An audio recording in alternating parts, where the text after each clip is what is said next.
आपको as a lady किसी के साथ इतना बुरा हुआ, आप एक ऐसे बंदे के लिए काम कर रहे हो, उसको सपोर्ट कर रहे हो जिसने इतना बुरा व्यवहार किया किसी के साथ, किसी की अंतर आत्मा तक दुखा दी। इस केस में तो बीइंग अ वुमेन मुझे भी पता है कि कितनी चीज़ें खराब हुई थी और कैसे हम देखते हैं औरतों को कि रेप ना हाई जिसका कोई भी सजा कम है जिसके लिए। साइकोलॉजी होती क्या है कि किस तरीके से वो काम करती है? साइकोलॉजी, जब हम ये वर्ड सुनते हैं तो आसपास के लोग यही कहते हैं कि तब तो तुम मेरा दिमाग पढ़ लोगी। साइकोलॉजी में ऐसा कुछ नहीं होता, ये तो टेलीपैथी है। जब आप दिमाग पढ़ते हो चीज़ें कम्युनिकेट होती हैं। आजकल के टाइम में हम देखें सेपरेशंस वो होता है, एज ए चाइल्ड के ऊपर जो है बहुत ज़्यादा इफेक्ट डालता है पेरेंट्स का सेपरेटेड होना। सुसाइडल थॉट्स आ रही, उस थॉट को कैसे रुकवा सकते हैं? क्योंकि ये चीज़ सही नहीं थी ना तो अतुल सुभाष जी को अपनी लाइफ खत्म करनी चाहिए थी। किस तरह से उन्हें ऐसे लोगों को काउंसिल किया जाता है कि वो अपने पॉइंट ऑफ व्यू को बता पाए? कम्युनिकेशन गैप की वजह से बच्चे भी सुसाइड अटेम्प्ट कर लेते हैं, 13, 14, 14 ईयर्स के बच्चे भी। मैं सारे पेरेंट्स को यही कहूँगी कि please be very empathetic with your child. समझो कि एक जनरेशन गैप है, आपका टाइम कुछ और था, अभी का टाइम कुछ और है। आसाम की तरफ देखो तो कहते हैं काला जादू वगैरह होता है, तो उन सब चीज़ों में इस तरह की चीज़ें होती हैं लोगों के साथ में, उनको काले साए भी दिखते हैं। इसके लिए भी फिर आइडेंटिफाई किया जाता है कि एक्चुअल में क्या है। नेगेटिव एनर्जीज में बिलीव करती हूँ एंड मैंने देखा है, बहुत चीज़ें एक्सपीरियंस की हैं लाइफ में, तो येस आई डू वेरी।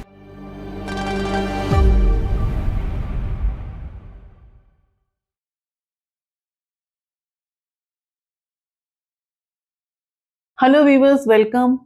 आज का पॉडकास्ट आप एंड तक जरूर देखना, क्योंकि आज हमारे साथ वो गेस्ट हैं कि जो एक साइकोलॉजिस्ट हैं, सोशल वर्कर हैं, बहुत तरह से लोगों की हेल्प करती हैं और एक एनजीओ भी रन करती हैं अपरिमिता के नाम से। तो हम मिलते हैं आज अपने गेस्ट से, मिस स्वाति शर्मा।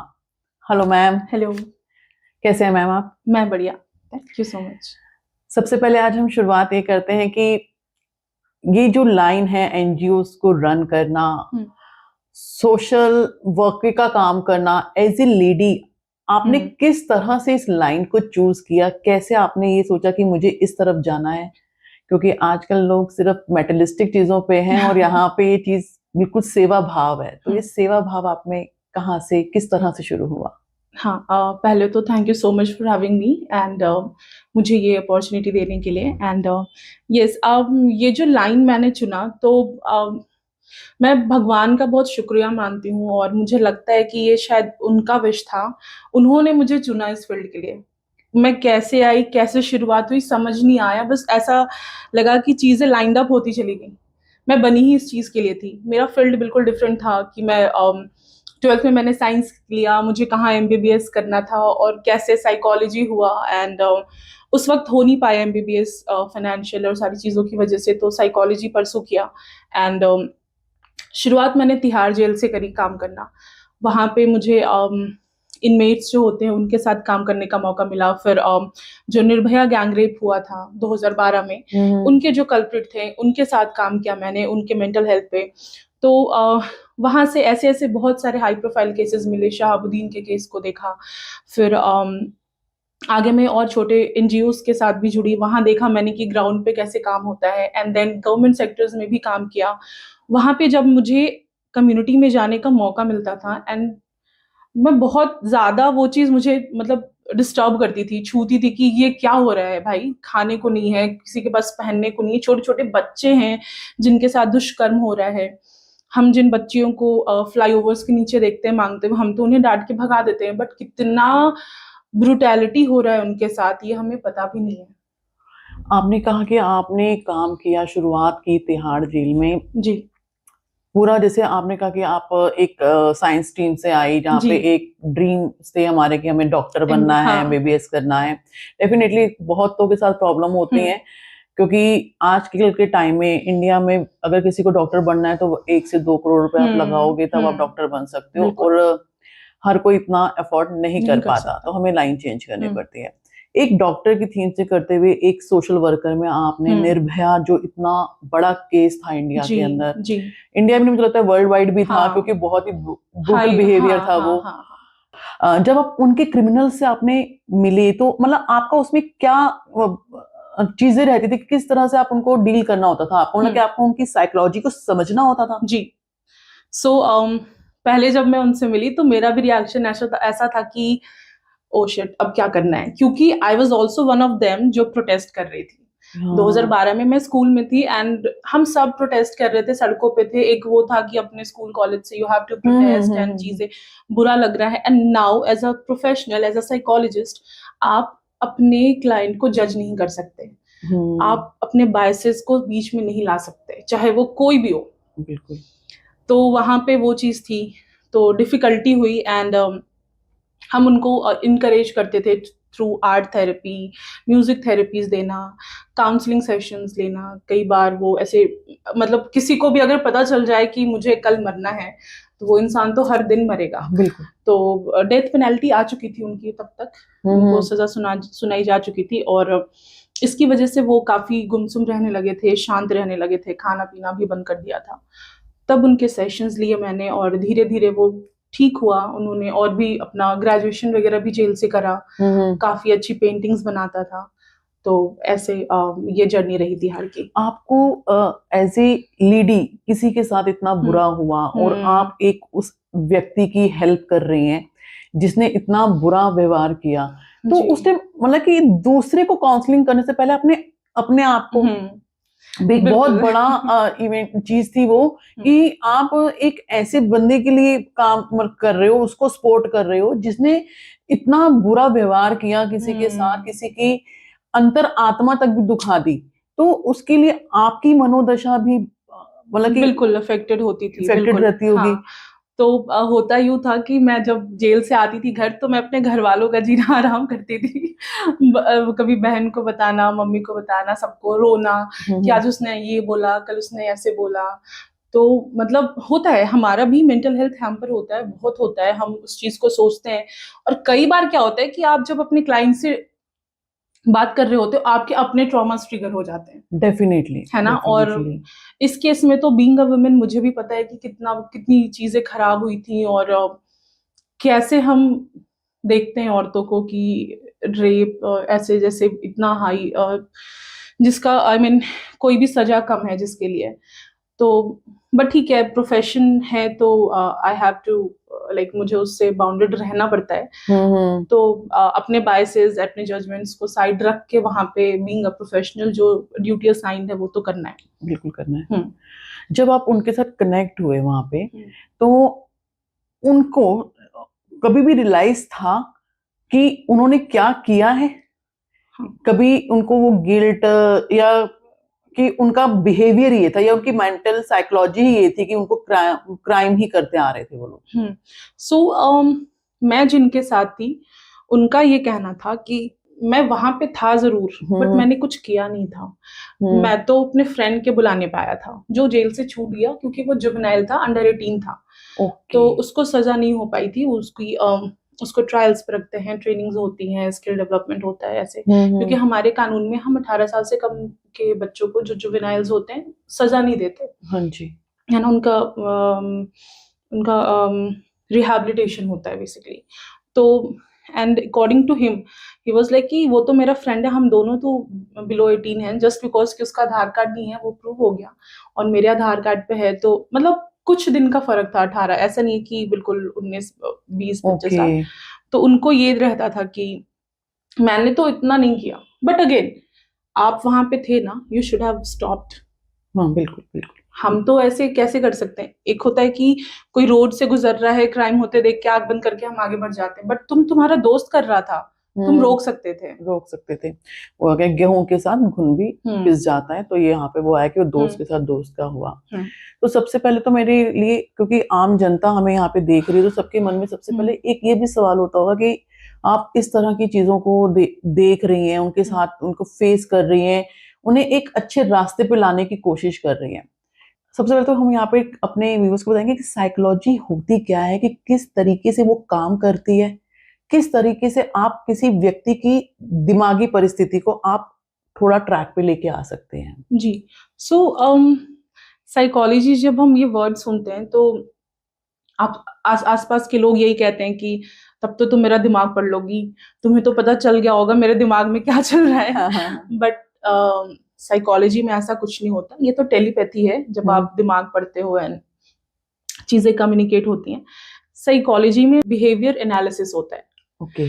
कि हम सामने वाले के बिहेवियर को, उसके पीछे के जो भी कारण है उसको समझने की कोशिश करते हैं, उसका एक एनालिसिस होता है। तो psychology is a study of behaviour, simple, जिसमें माइंड्स हैं, कॉन्शियस है, सबकॉन्शियस, अनकॉन्शियस माइंड्स हैं, हमारा ईगो सुपर ईगो काम करता है, कैसे ये सारी चीजें फंक्शन करती है। अगर हम क्रिमिनल हैं तो क्या बैकग्राउंड रहा होगा। जैसे तिहाड़ में यही होता था कि हमें देखना, एंड हमने देखा है कि जो ब्रूटल क्राइम्स होते हैं या इस तरह के क्रिमिनल माइंडसेट्स के लोग होते हैं, उनका बचपन बहुत ट्रॉमेटिक रहा है, कुछ ना कुछ ऐसा एक्सपोजर मिला है उनको। ओके। उनके साथ चाइल्ड अब्यूज हुआ हो या उन्होंने वैसा ही देखा है आसपास, कि कुछ ना कुछ ऐसा उनके बैकग्राउंड में, उनके हिस्ट्री में हमने देखा है, जिसकी वजह से वो अब इस तरह का बिहेवियर, हाँ, एक माइंडसेट होता है। सो बेसिकली साइकोलॉजी में हम बिहेवियर स्टडी करते हैं, बिहेवियर देखते हैं। ठीक है। और मतलब कि जिस भी तरह के आप जैसे तिहाड़ में गए, क्रिमिनल से मिले, तो वहां पे आपको बैकग्राउंड में ये दिखा कि उनके साथ कहीं ना कहीं कुछ बुरा हुआ, जिस वजह से उन्होंने ये बुरा रास्ता इख्तियार कर लिया। तो ये साइकोलॉजी में उनकी कहीं ना कहीं आती है।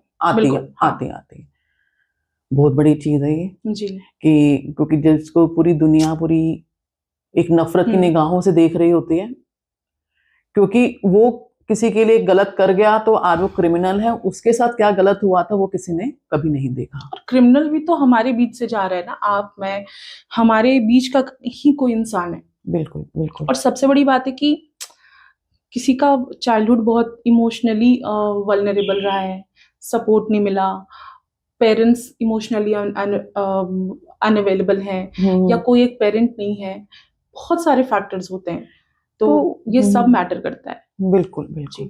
तो इसमें ऐसा भी होता है कि जैसे मैरिजेस को भी इसका हम जिम्मेदार ठहरा सकते हैं, क्योंकि आजकल के टाइम में हम देखें सेपरेशंस वो होता है जी। तो एज ए चाइल्ड के ऊपर जो है बहुत ज्यादा इफेक्ट डालता है पेरेंट्स का सेपरेटेड होना।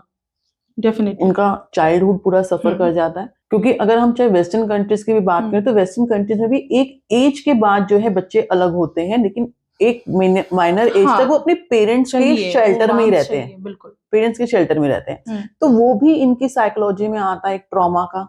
हाँ बिल्कुल।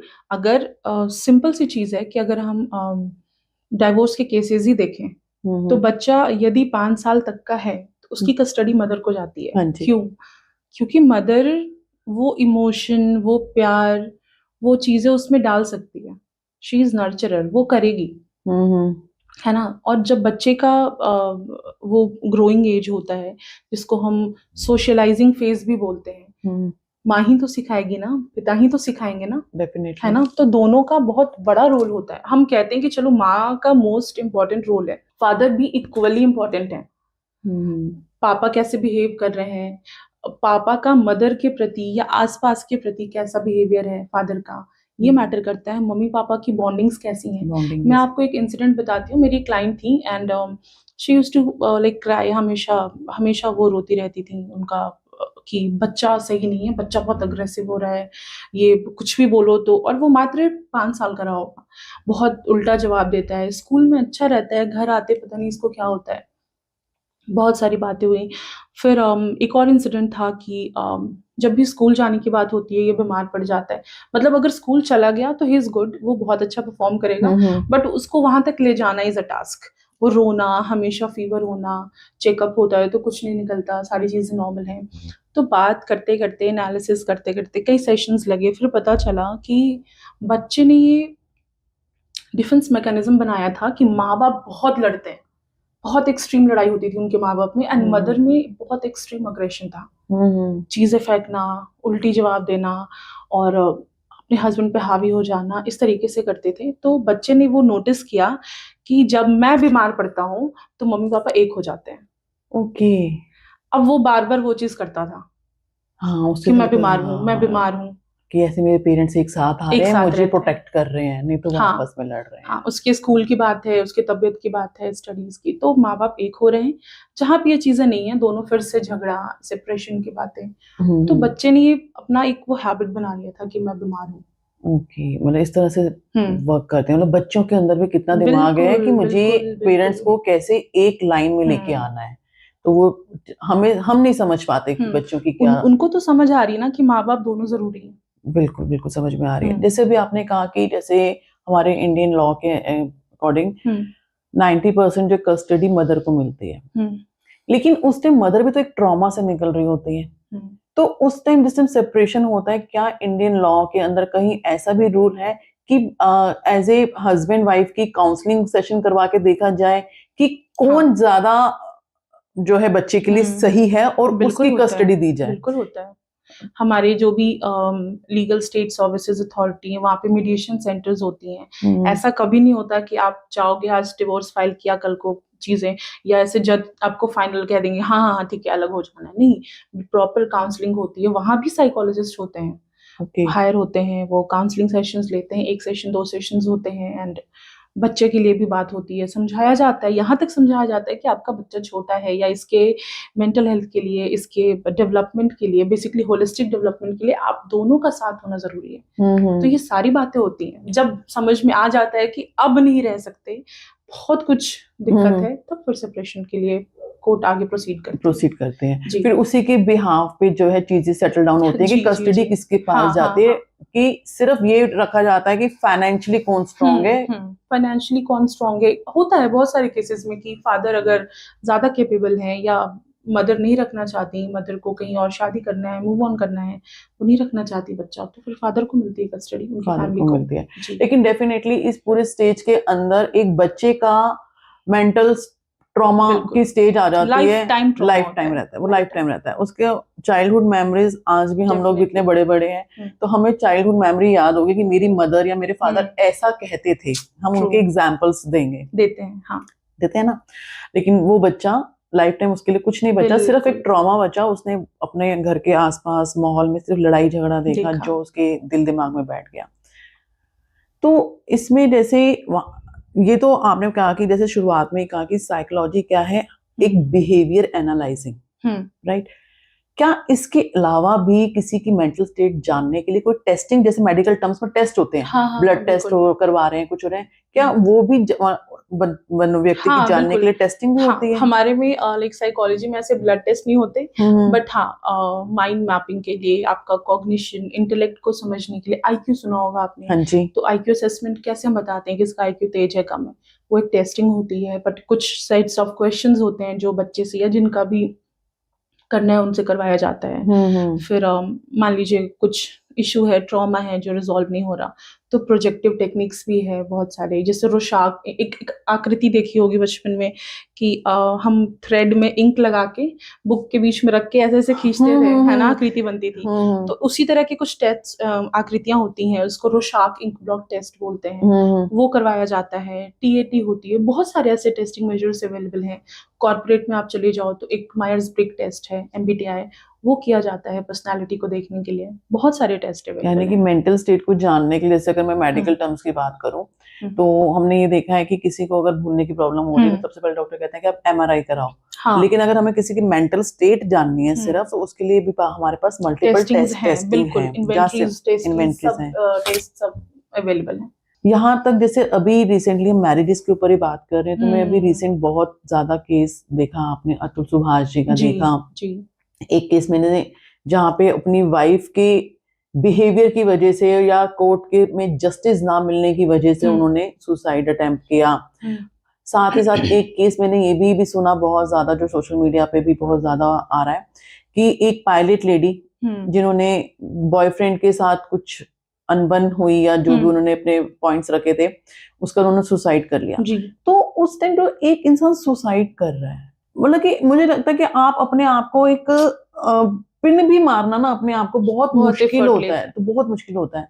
तो वो जब थॉट माइंड में शुरू हो जाती हैं, सुसाइडल थॉट शुरू हो जाती हैं, बीइंग अ एस्ट्रोलॉजर, कई बार हमारे पास ऐसे क्लाइंट आते हैं जो कहते हैं कि हमें सुसाइडल थॉट्स आ रही है। वो तो चूंकि हम एस्ट्रोलॉजर हूँ तो हम प्लैनेटरी सिस्टम देखते हैं, लेकिन मैं यहाँ पे आपसे बात करूंगी उनकी मेंटल स्टेट में हम उनकी उस थॉट को कैसे रुकवा सकते हैं कि नहीं ये, क्योंकि ये चीज सही नहीं थी ना, ना तो अतुल सुभाष जी को अपनी लाइफ खत्म करनी चाहिए थी, उनको उन्होंने आज ना उस लेडी को, मुझे उनका नाम नहीं है, निहारिका नाम था, निहारिका सिंह जी, है ना, तो निहारिका जी को भी ये चीज, उनको अपना पॉइंट ऑफ व्यू रखना जो वो कहीं ना कहीं रख नहीं पा रहे थे, तो किस तरह से उन्हें ऐसे लोगों को काउंसिल किया जाता है कि वो अपने पॉइंट ऑफ व्यू को बता पाए कि हमारे साथ हमारी मनोस्थिति ये चल रही है, हमारी दिमाग की परिस्थितियां ये चल रही हैं, तो किस तरीके से ये साइकोलॉजी, ये काउंसलिंग हमारी काम आती है इनको जी। चीजों को रोकने के लिए। सो फर्स्ट ऑफ ऑल जब सुसाइडल केसेस आते हैं तो ऐसे तो बिल्कुल नहीं आते कॉल्स कि हाँ अब मैं सुसाइड करने जा रहा हूँ, बताइए क्या करना है, ऐसा नहीं होता। और जो लोग सुसाइडल होते हैं, जो जिनमें ऐसे आइडिएशंस होते हैं, थॉट्स हो रहे होते हैं, वो आपको ऐसे लगेगा ही नहीं देख के कि यार ये कुछ करने वाला है। नॉर्मल बिहेव करेंगे, अपने लाइफ को बहुत सटल दिखाने की कोशिश करेंगे चीज़ें अच्छे से, बट उनके कुछ प्रॉब्लमेटिक स्टेटमेंट्स होते हैं कि मतलब ऐसे वो डायरेक्टली नहीं बोलते हैं, इनडायरेक्टली स्टेटमेंट्स आएगा कि अब मन भर गया है, अब जाने का समय हो गया है, कुछ इस तरह के मैंने मतलब देखा है अपनी तरफ से वो क्लूज देते हैं।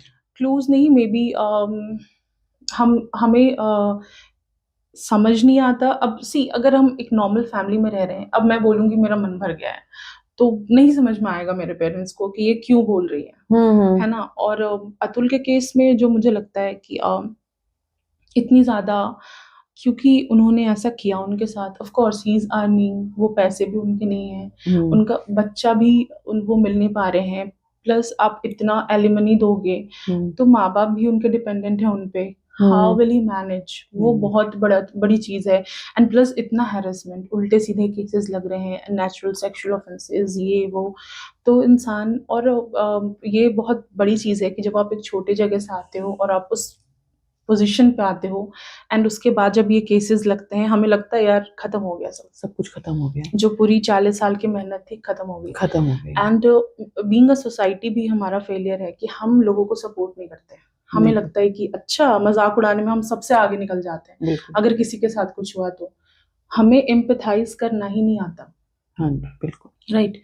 तो ये चीजें हुई, फैमिली में उनके किसी को समझ भी नहीं आया होगा कि अच्छा ये इतना बड़ा स्टेप लेगा, एंड अनफॉर्चुनेटली फिर उन्होंने ये कदम उठाया। एंड यस, जब कोई सुसाइड करता है तो जैसा आपने कहा कि पिन मारना, तो लिटरली बहुत एफर्ट लगता है भाई, बहुत एफर्ट लगता है। हम सिंपली सोच भी नहीं सकते कि एक कटिंग भी करेंगे अपने हाथ में, सिंपल कट भी लग जाए गलती से भी तो बहुत दर्द होता है, हम उसके बारे में सोचते हैं, उसको देखते रहते हैं घाव को बार बार, एंड यहाँ तो जान लेना, तो आप बस ये सोचो कि कितना इमेंस पेन होगा उस इंसान के लाइफ में, कितना ऐसे बम्बार्डिंग ऑफ थॉट्स होगा जो वो मैनेज नहीं कर पा रहा होगा, कोई उसके पास नहीं था कहने को ये बातें। हमारे फैमिलीज में पेरेंट्स और बच्चे में इतना कम्युनिकेशन नहीं होता, हम एक वो गैप बना के रखते हैं।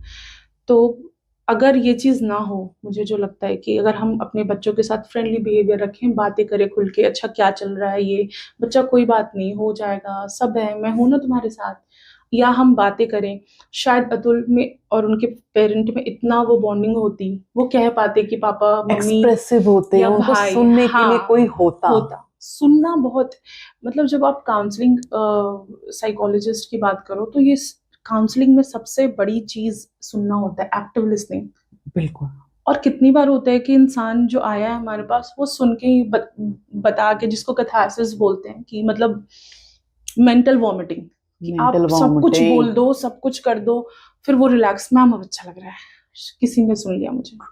हम चाइल्डहुड की बात करते हैं, हमें स्कूल में अगर टीचर ने मारा जी, तो 2 मिनट टीचर ने मारा, हमने रोए और हम बाहर हो गए, उस टाइम उसी एटमॉस्फेयर में हम सेटल हो गए। लेकिन जब हम घर आते हैं, सबसे पहले रो रो के अपने पेरेंट्स को इन्फॉर्म करेंगे कि ऐसा हुआ, और पेरेंट्स उस दिन सुनते हैं, ठीक है। लेकिन आजकल के पेरेंट्स ऐसे हो गए हैं कि वो स्कूल पहुंच जाते लड़ने, लेकिन पहले ऐसा नहीं था, वो अपने बच्चे को काउंसिल करते थे, उसको सहलाते थे, ये चीजें होती थी। तो उससे क्या होता था कि एक इमोशनल बाउंड बनता था पेरेंट्स और बच्चे के बीच में। वो इमोशनल बाउंड मुझे लगता है आजकल, क्योंकि हम लोग कहते थे कि हम बहुत आगे निकल गए हैं, मल्टीनेशनल्स में निकल गए हैं, यहाँ हस्बैंड वाइफ काम कर रहे हैं, घर पे एक हेल्पर है, आई बच्चे को, बच्चे के पास है ही नहीं, आया आके टीवी देखने बैठ गया, गेम्स खेलने बैठ गया, उसने वो अपनी वो फीलिंग, वो दर्द कहीं दबा गया, एक्सप्रेस ही नहीं कर पाया। ना ही उसको रियल लाइफ का एक्सपीरियंस मिल रहा है, वो वर्चुअल वर्ल्ड में ही लॉस्ट है। हाँ, वर्चुअल वर्ल्ड में जी। लॉस्ट है, बिल्कुल सही बात आपने बोली। तो अभी मुझे ऐसा लगता है कि आप बताएंगे कि ज्यादा से ज्यादा अगर हमें अपना आगे सोसाइटी ठीक करनी है तो सबसे पहले हमें अपने घर से शुरू करना है। जो हम डिपेंडेंट हैं अपनी हेल्पर्स के ऊपर, आप जितनी मर्जी हेल्पर पे हो, लेकिन जो आपका बाउंडिंग्स अपने बच्चे के साथ है ना, वो आपको अपने बच्चे के साथ रखनी बहुत जरूरी है। उसको सुनना, उसको समझना। बच्चे को लगना चाहिए कि in the end of the day कोई तो है मेरे पास, मेरे माँ मेरे बाप, जो मुझे सुनेंगे, या मेरे पास दो कान हमेशा अवेलेबल है जो मुझे बिना किसी जजमेंट के, बिना किसी बायसेस के सुनेगा। बिल्कुल। अभी जैसे क्या होता है कि एक्सप्रेस नहीं कर पा रहे फीलिंग्स को। मैंने अभी थोड़ा 4 दिन पहले नहीं, अभी 25 दिसंबर क्रिसमस था, एक लेटर पढ़ा, बच्चे का लिखा हुआ था, जिसमें लिखा हुआ था कि मुझे सेंटा मुझे फोन बना दो, क्योंकि मेरे पेरेंट्स तो हमेशा फोनों में ही लगे रहते हैं, ठीक है, या उनसे फोन छुड़वा दो। तो वो मैंने पढ़ा, तो वो नॉन में थे जो बच्चा था, तो हमने उससे बात की कि ऐसा नहीं होता, आप पहले खुद को भी तो आइडेंटिफाई करो कि आप क्या कर रहे हो। तो वो कम्युनिकेशन गैप जो है आजकल की सिचुएशंस को हैंडल करने के लिए बहुत जरूरी है, उस गैप को कम करना। यहाँ कोई टिप है कि जो हम अपने पेरेंट्स को बता पाए कि किस तरीके से अपने बच्चों को काउंसिल करें कि वो अपनी जितने भी बहुत खुशी है, बहुत गम है, एटलीस्ट वो बच्चों को किस तरह से डील करें ताकि किसी के साथ कुछ मिस हैपनिंग ना हो, क्योंकि ऐसे बहुत से केसेस आते हैं, हमने देखे हैं कि कम्युनिकेशन गैप की वजह से बच्चे भी सुसाइड अटेम्प्ट कर लेते हैं, 13, 14, 14 इयर्स के बच्चे भी। तो ऐसी कुछ टिप एज ए काउंसलिंग आपने इतने टाइप कर रहे हैं तो पेरेंट्स के साथ जब भी मेरा सेशन होता है या जब भी मैं ऐसे केसेस देखती हूँ, मेरा यही होता है हमेशा, और मैं सारे पेरेंट्स को यही कहूँगी कि please be very empathetic with your child, और समझो कि एक जनरेशन गैप है। आपका टाइम कुछ और था, अभी का टाइम कुछ और है, हमारे पेरेंट्स का टाइम कुछ और था, है ना। उन्होंने जैसे हमें चीज़ें सिखाई, और अब जो हमें अपने बच्चों को आगे कैरी फॉरवर्ड करना, वो बहुत अलग हैं चीज़ें। हम चाहेंगे कि बच्चा उसी ट्रेडिशनल वे से रहे, नहीं होगा पॉसिबल। दूसरी चीज़, बच्चे को समझो, सुनो उसको, और उसका ये जो फेज है ना, प्यूबर्टी, टीनेज, इसको बहुत ज़रूरी है समझना, क्योंकि हमने भी तो वो फेज देखा है ना। हम भी we went through that hormonal stages, जो हमारे प्यूबर्टी, कितने सवाल उठ रहे होते हैं, कितनी बार तो जो ये सेक्सुअल अट्रैक्शंस हो रहा होता है हमें हर किसी से, बॉडी में चेंजेस आ रहे होते हैं मल्टीपल, हमें पता ही नहीं होता। आधी चीजें तो बच्चों की अगर हम बात करें, उनको डिस्ट्रेस इसी वजह से होता है। बिल्कुल। और पेरेंट्स को लगता है क्या फालतू की बात है, ये पूछ रहा है मेरे से। ऐसा नहीं है, हम भी तो अपना वो टाइम याद करें ना कि हम कितने ऐसे बिल्कुल पेट्रिफाइड थे कि क्या हो रहा है मेरे साथ, क्या हो रहा है मेरे शरीर में, बिल्कुल समझ ही नहीं आता था।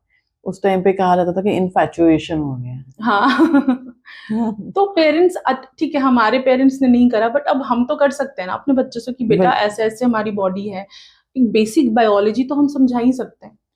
डेफिनेटली कि पेरेंट्स को अपने बच्चों के ऊपर साथ सेक्स एजुकेशन के ऊपर भी पूरी खुल के बात करनी बहुत जरूरी है, बहुत जरूरी है। और आपको पता है, जब मैं सेक्स एजुकेशन की बात करती हूँ, लोगों को लगता है कि it's about sexual intercourse, but समझना बहुत जरूरी है कि सेक्स एजुकेशन में इंटरकोर्स तो है ही नहीं।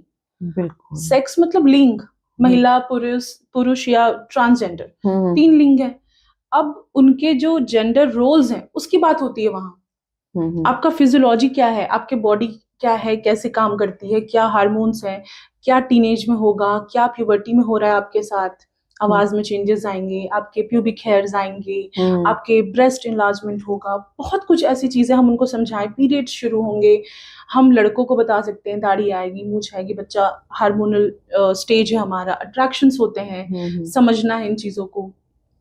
और जो जेंडर रोल्स डिफाइंड हैं कि अब देखिए, अब ये जो शादी में, और आजकल जो हमने डिवोर्स की बात की, आजकल ये फेमिनिज्म वाली चीजें चलती हैं कि मैं क्यों काम करूं, पति भी तो जा रहा है ऑफिस, मैं भी तो जा रही हूँ, वो क्यों तुम्हें कह रहा है खाना बनाने? क्योंकि हमने ये जेंडर रोल डिफाइन किया हुआ है कि खाना बनाना या जो किचन का डिपार्टमेंट है वो एक महिला का ही है। दो वी हैव वंडरफुल शेफ्स जो मेल हैं, संजीव बिल्कुल। कपूर, अक्षय कुमार, वो खाना बनाते हैं, या जो जितने ऐसे कुणाल कपूर, रणवीर बरार में देखो बहुत मेल ही है सारे। सब मेल है। ये हमने स्टीरियोटाइप करके ये बनाया हुआ है जेंडर रोल्स। बिल्कुल, हाँ, तो बिल्कुल। ये समझना पड़ेगा। सेक्स एजुकेशन में यही होता है कि देखो भूख तुम्हें भी लगेगी, मुझे भी लगेगी, एक ट्रांसजेंडर को भी लगेगी। तो ये बेसिक स्किल है जो आना चाहिए। हम अगर इस तरीके से जेंडर रोल समझाएं, आपको ड्राइविंग भी आनी चाहिए, आपको सारी चीजें आनी चाहिए, जो भी एक जेंडर रोल में आना चाहिए। क्या हमारा इमोशंस होना चाहिए? लड़कों को हम देखते हैं कि अग्रेसिव हो, लड़कियां थोड़ी सी सबमिसिव हो, ऐसा नहीं है। बेसिकली ये जो हमारा शरीर है, जो अर्धनारीश्वर फॉर्म है भगवान का, उसी पे वही तो है ना। जब शिव और शक्ति का जो समागम हो जाता है तो एक इंसान वो एक फॉर्म बन जाता है। तो फेमिनिन और मैस्कुलिन एनर्जी को समझने का जरूरत है यहाँ पे, कि जब एक मैस्कुलिन एनर्जी एक्शन लेता है तो जो फेमिनिन एनर्जी है उसको डायरेक्शन देती है। जब हम बैलेंस फॉर्म में होते हैं, एक का एक्शन दूसरे का डायरेक्शन, ऐसा होना चाहिए। बिल्कुल। हमने सोच लिया नहीं, बिल्कुल डिफरेंट, उलट, मतलब इतना इम्बैलेंस है कि मैस्कुलिन एनर्जी बिल्कुल डोमिनेंट हो गई है या तो फेमिनिन एनर्जी बिल्कुल डोमिनेंट है। तो इम्बैलेंसेस हो रहे हैं, क्लैशेस हो रहे हैं। कैटेगराइज्ड कर दिया ना, लड़कियां हैं तो किचन में जाएंगी, लड़के हैं तो बाहर जाएंगे ही जाएंगे, है ना। क्यों ना हम अपने बच्चों को ये बताएं कि भाई बेसिक स्किल है कुकिंग, नहाना, ब्रश करना, खाना बनाना, कपड़े धोने खुद से, ये सब बेसिक है, कोई तुम्हें करके नहीं देगा। मैंने इतने केसेस देखे हैं, डिवोर्सेस के केसेस आते हैं। रीजन क्या होता है कि वाइफ है, प्रॉपर घर पे काम नहीं करती है, अच्छा खाना नहीं बना के देती है, सास ससुर की सेवा नहीं करती है, बेडिंग ठीक से नहीं करती है।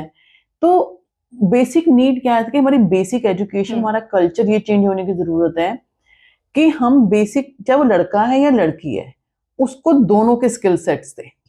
वहीं से लड़कों को भी शुरुआत से सिखाएं कि जैसे होता ना कि किचन में जाना है, किचन में सामान रखो। नहीं तो आप देखते हैं कि प्लेट्स बेड पे पड़ी हैं, आएंगी वाइफ वो उठा के लेके जाएंगी। वो माइंडसेट शुरू से ठीक करना बहुत जरूरी है।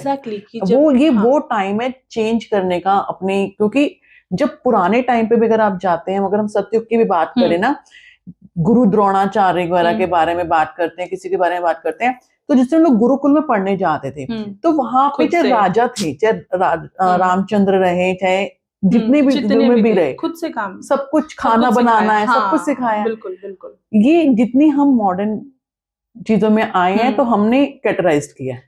डेफिनेटली। ठीक है, हमारा जो शास्त्र है या जो पुराणास है, वहां तो कभी भी वुमेन डोमिनेशन की बात ही नहीं हुई है कि या ना तो औरतों को दबाया गया है, नहीं पुरुषों को दबाया गया। वहां पे तो चीजें हैंड इन हैंड चलती थी। ये जो मैस्कुलिन और फेमिनिन एनर्जी है वहां पे बिल्कुल बैलेंस्ड होता था, बिल्कुल। फीमेल वॉरियर्स हैं हमारे यहाँ, है ना। अपने राम जी की बात की तो कैकेयी वाज अ वॉरियर। तो हमारे यहाँ तो शुरू से ये चीजें चल रही थी।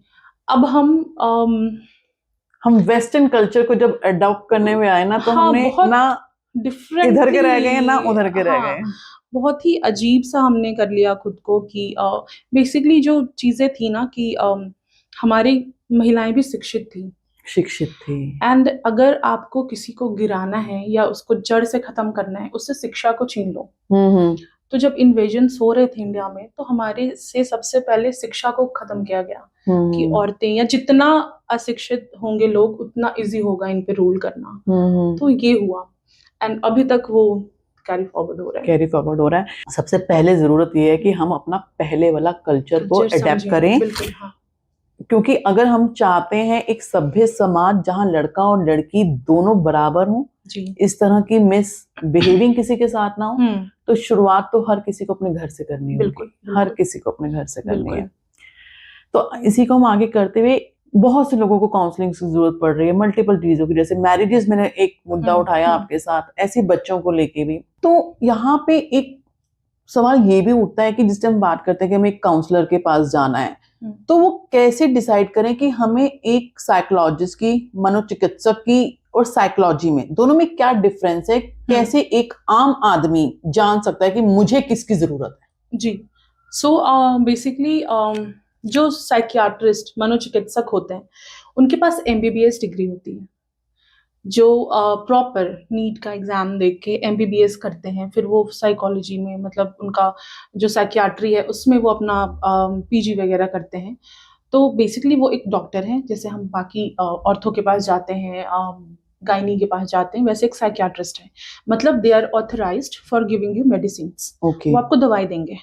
सी न्यूरोसिस होता है और साइकोसिस होता है। साइकोसिस में जब चीज़ें आ जाती हैं, प्रॉब्लम्स आ जाती हैं कि सिज़ोफ्रेनिया हो गया, कि इंसान को हेलुसिनेशंस हो रहे हैं, डिल्यूजन्स हो रहे हैं, बहुत ज़्यादा इल्यूजन्स हो रहा है, डिप्रेशन है कि अब बिना दवाई के नहीं काम हो सकता, इस तरह की चीज़ें हो रही हैं, पैनिक अटैक बहुत फ्रिक्वेंटली आ रहा है, अब ज़रूरत है दवाई की, तो इन दैट केसेस साइकियाट्रिस्ट देखते हैं।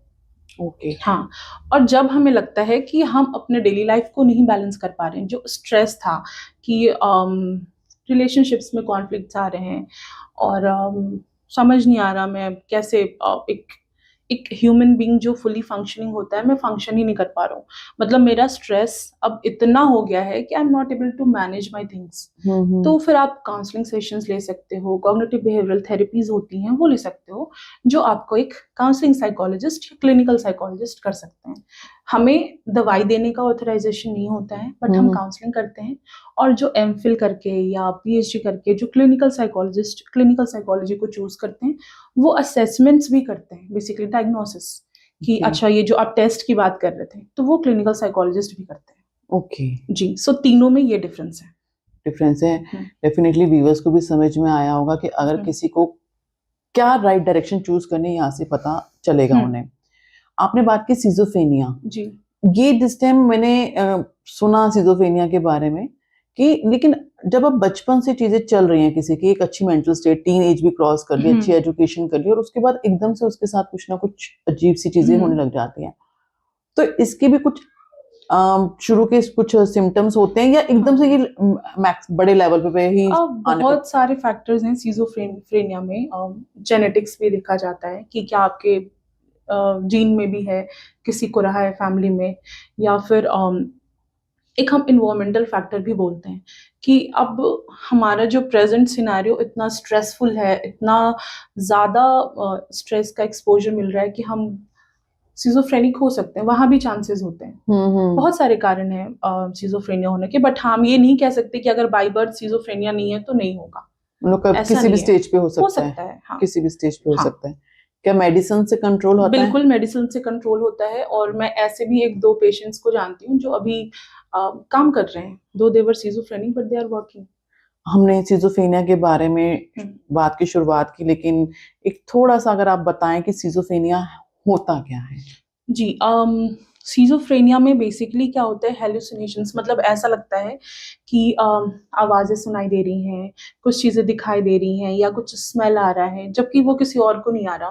फॉर एग्जांपल हम आप बैठे हैं यहाँ पे, बट मुझे लगेगा कि ऐसा हो रहा है, बट आपको लगेगा नहीं, कोई स्मेल नहीं है, कोई भी आवाज़ नहीं है, कुछ भी नहीं दिखाई दे रहा। वो पेशेंट आपको बात करता हुआ, मतलब मैं कोलकाता का एक मेंटल हेल्थ होम है सेवक करके, मैं वहाँ पे थी, तो मैंने देखा कि एक महिला थी, शी वॉज वेरी एजुकेटेड, वो बीटेक करके वो यूएस गई शादी करने के बाद, एंड उनको वहाँ पे डिस्प्यूट्स हुए शादी में, एंड उनको ये सिजोफ्रेनिया के सिम्टम शुरू हुए, and now she is there into that mental asylum.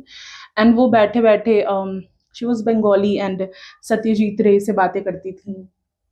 अचानक से वो चलती थी ऐसे, जैसे उनको लगता था कि पूरा स्टेज सजा हुआ है and she is aspiring model. वो बिल्कुल कैटवॉक करना, एक्टिंग करना कि आज मेरा ऑडिशन है, बिल्कुल से, मतलब इस तरीके से होता है। हम और आप बैठे हैं, हेलुसिनेशन। हाँ, फिर डिल्यूजन्स भी होते हैं, मतलब ऐसे थॉट्स भी आ सकते हैं कि कोई मेरे खिलाफ षड्यंत्र रच रहा है, कि अगर मान लो मुझे ऐसा कुछ है सिजोफ्रेनिया, और वहाँ पे कोई बैठा है, तो मुझे लगेगा ये मेरे बारे में बात कर रहा है, कुछ तो ये मेरे बारे में खिचड़ी पका रहा है। ऐसे हमेशा एक सस्पिशियस मोड रहता है। तो वहीं सेवक में ही मैंने एक और केस देखा था कि एक क्लाइंट थी, उनको भी she was also patient of schizophrenia. उन्होंने रातों रात अपना मुंह सिल लिया था, लिटरली सुई धागे से सिल लिया था। क्योंकि उनको लगता था वो सोएंगी कोई उनके मुंह में जहर आकर डाल देगा, उनको मार डालेगा, और उन्होंने अपना गॉड। पूरा मुंह स्टिच कर लिया था। तो इस लेवल का हो जाता है सिजोफ्रेनिया। तो मतलब जी। कि जैसे हम लोग मैंने एज ए स्पिरिचुअलिटी हम देखते हैं जैसे बालाजी वगैरह जाओ या असम की तरफ देखो तो कहते हैं काला जादू वगैरह होता है, तो उन सब चीजों में भी इस तरह की चीजें होती हैं लोगों के साथ में, उनको दिखते हैं काले साए भी दिखते हैं, सब कुछ दिखते हैं, चीजें दिख रही हैं, उनको आवाजें सुनाई दे रही है, जैसे आपने सिजोफ्रेनिया के केसेस बताए, तो इसके लिए भी फिर आइडेंटिफाई किया जाता है कि एक्चुअल में क्या है उनको साथ, उनको सिजोफ्रेनिया है या उनके ऊपर कुछ ब्लैक नेगेटिविटी है। हाँ, सो मैं भी नेगेटिविटी में, नेगेटिव एनर्जीज में बिलीव करती हूँ, एंड मैंने देखा है बहुत चीजें एक्सपीरियंस की हैं लाइफ में, तो यस आई डू बिलीव वो बहुत डिफरेंट होता है सिजोफ्रेनिया से। बट अगेन हमें एकदम से झाड़ फूक में नहीं पड़ जाना चाहिए। First go to a professional psychiatrist के पास जाओ, आप डायग्नोसिस कराओ। अगर वहां से कुछ नहीं होता तब फिर अगर आप हेल्प लेना चाहते हैं, क्योंकि कहते हैं ना दवा और दुआ ऐसे साथ साथ काम करती है, साथ काम तो करती अलग चीज है। है।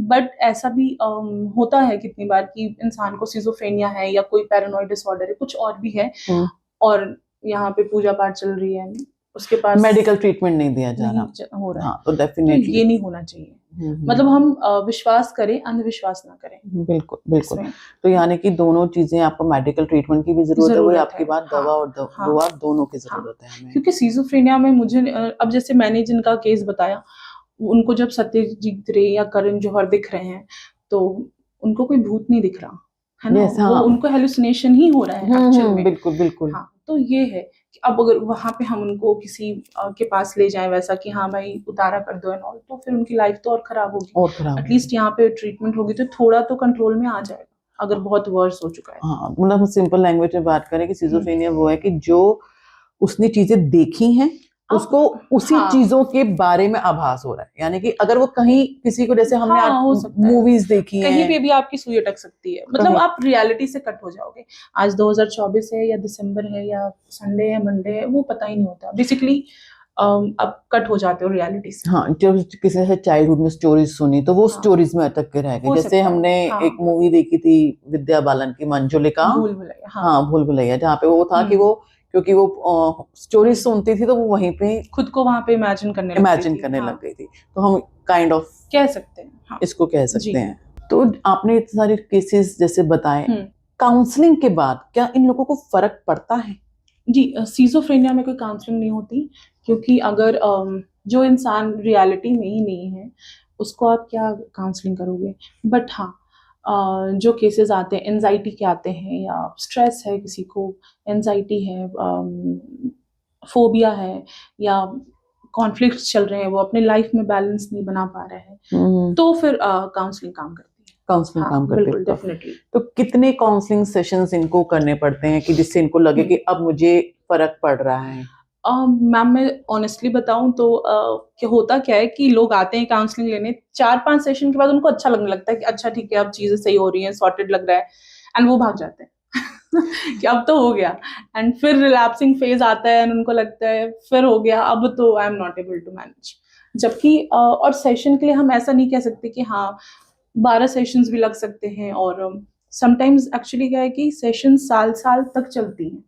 बिल्कुल। फ्रीक्वेंसी हम ऊपर नीचे करते हैं कि अभी अगर मैं 10 दिन पे बुला रही हूँ, हर 10 दिन पे आओ, 10 दिन पे आओ, थोड़ा सुधार हो रहा है तो फिर उसको हम 20 दिन कर देंगे या महीने में एक बार कर देंगे, बट जरूरत पड़ती है। हाँ, 6 महीने भी लग सकते हैं depending upon the key scenario क्या है। हाँ, आपने कहा कि काउंसलिंग के लिए जैसे शुरुआत में आते हैं, जैसे रिलैक्स होता चले गए, काउंसलर के पास आना भी एक बहुत बड़ा टास्क है, क्योंकि जब उनको लगता है कि ना कि हमें काउंसलर की जरूरत है, वो अपने को पागल समझते हैं। सबसे पहली स्टेटमेंट अगर आप इसको कहो ना कि मुझे लगता है कि तुम्हें काउंसलर की जरूरत है, तो कहते हैं मैं पागल थोड़ी ना हूं।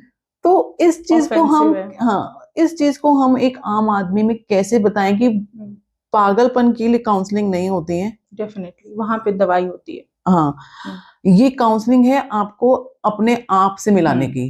तो किस तरीके से आप उन लोगों को कैसे, मतलब लोगों को हम लोग डिसाइड कर पाए कि आपको जरूरत है काउंसलिंग की, आप ठीक हो सकते हैं, तो आप किस तरह से उनको हाँ, थोड़ा सा पहले तो ये जो मेंटल हेल्थ के अराउंड टैबूज है मैम, उस पे काम करना चाहिए। हमें समझना चाहिए कि अगर हमारा शरीर बीमार पड़ रहा है, बुखार हो रही है या सर्दी खांसी नॉर्मल भी तो होता है ना, जरूरत इसका मतलब ये थोड़ी कि हमें बिल्कुल कुछ एक्सट्रीम लेवल पे हो गया।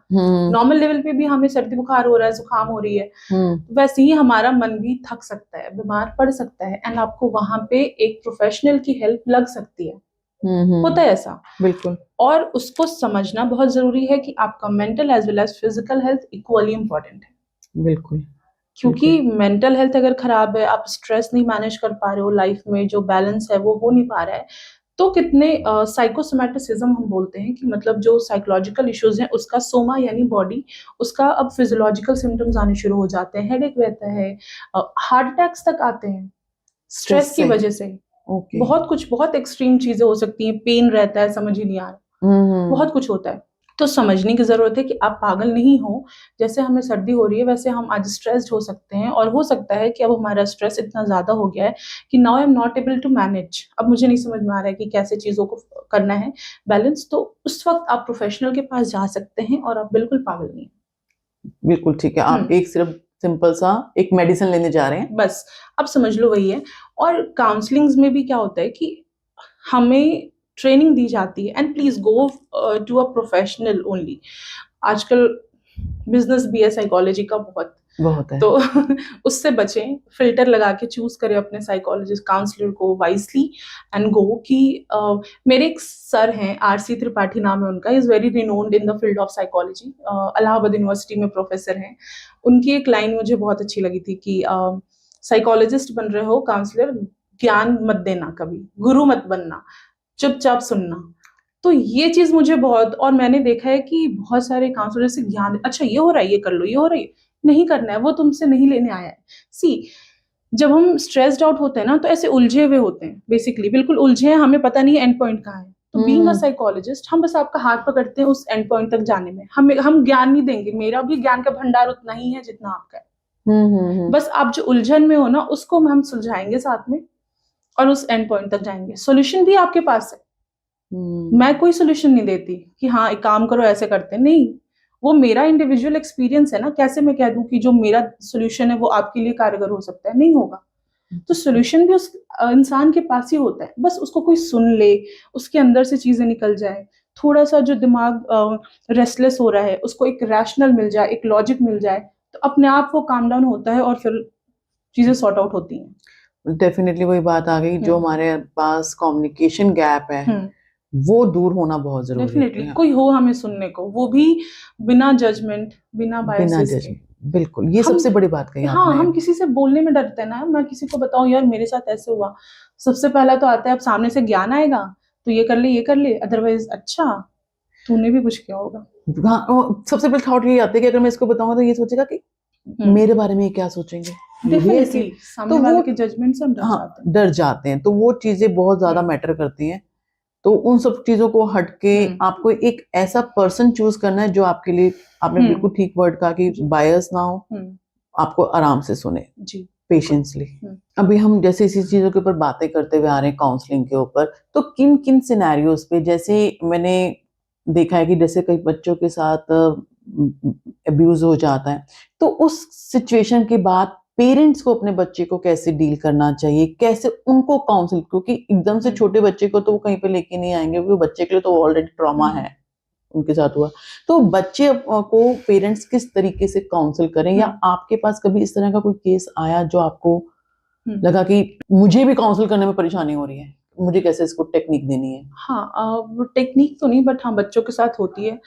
तो हमें पहले तो मैं हमेशा यही कहती हूँ कि बात करो और बहुत सिंपैथेटिक रहो बच्चों के साथ, बहुत अपने एक्सप्रेसिव रहो बच्चों के साथ, एक बचपन से ही वो बॉन्ड बनाएं, बातें करें, फ़ोन ठीक है एक लिमिटेड टाइम तक दें, कम्युनिकेट करें जितना ज़्यादा हो सके।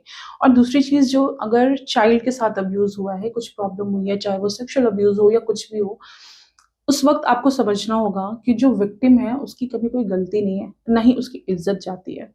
तो ये जो एक टैबू है, जो एक स्टीरियोटाइप है, इस माइंडसेट को बदलना है कि अगर एक तो मेरे बच्चे के साथ जब कुछ गलत हो गया तो मुझे हर हाल में अपना 200% देके उसका सपोर्ट बनना, उसकी लाठी बन के खड़े रहना है मुझे, ताकि वो इस ट्रॉमा से निकले और इसका आगे का जो लाइफ है वो खराब ना हो।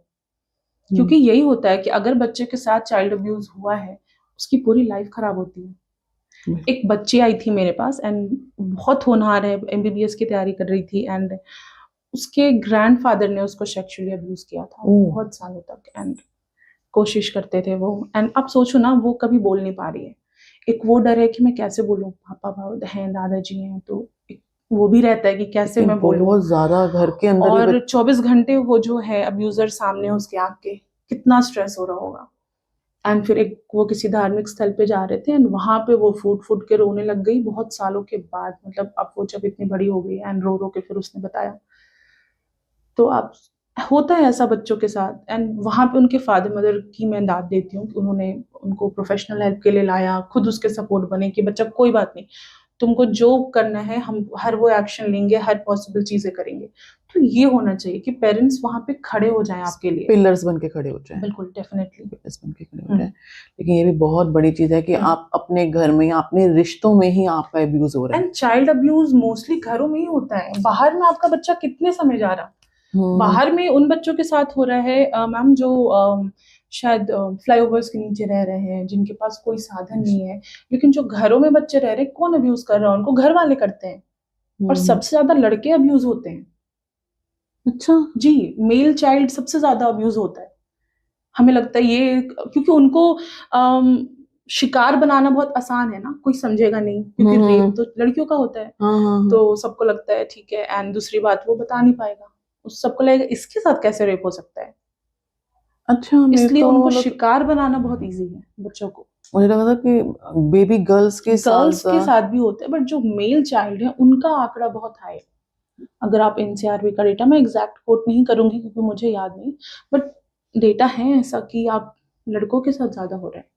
ओके जी, वो भी उनको भी लगता होगा ना करने वालों को, ये किसको क्या बोलेगा नहीं, और सबको लगता है कि इसके साथ कैसे रेप हो गया, लड़के के साथ कैसे रेप हो गया। बिल्कुल ये होता है, समझाना समझना बहुत मुश्किल है।